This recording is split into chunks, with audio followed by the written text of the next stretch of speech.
Às vezes, nos sentimos distantes de Jesus, longe do seu amor, longe da sua paz, longe da sua luz. E mesmo com tanta sede do amor de Deus, não conseguimos parar diante dele. Uma força estranha parece que nos impede de encarar o seu olhar. Oremos para entendermos essas coisas.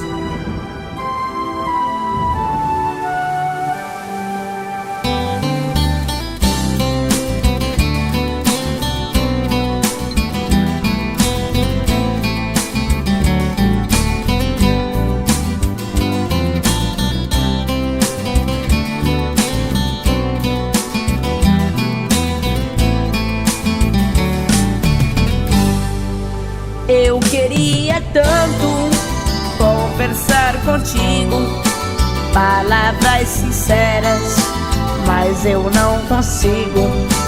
Uma força estranha que eu trago comigo cala minha voz, me faz desistir.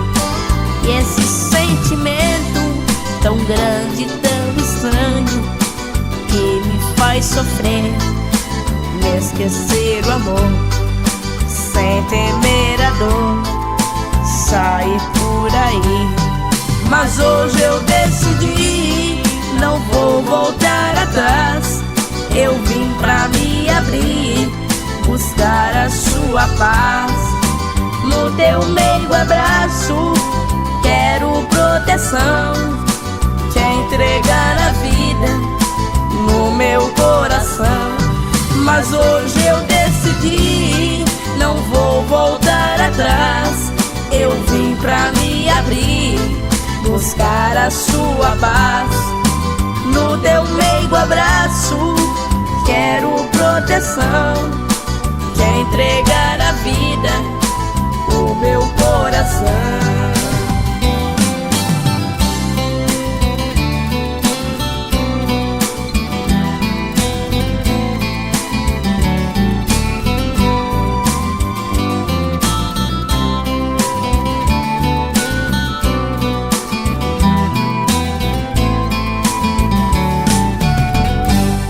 Depois de algum tempo da minha despedida, um corpo dolorido e a alma ferida, eu volto pra ti, cansado da vida.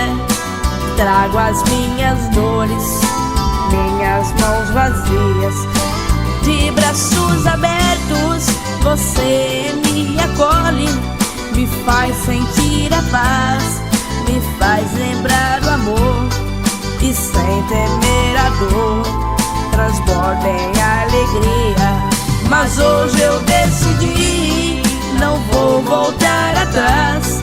Eu vim pra me abrir, buscar a sua paz. No teu meio abraço, quero proteção, te entregar a vida no meu coração. Mas hoje eu decidi, não vou voltar atrás. Eu vim pra me abrir, buscar a sua paz. No teu meigo abraço, quero proteção, te entregar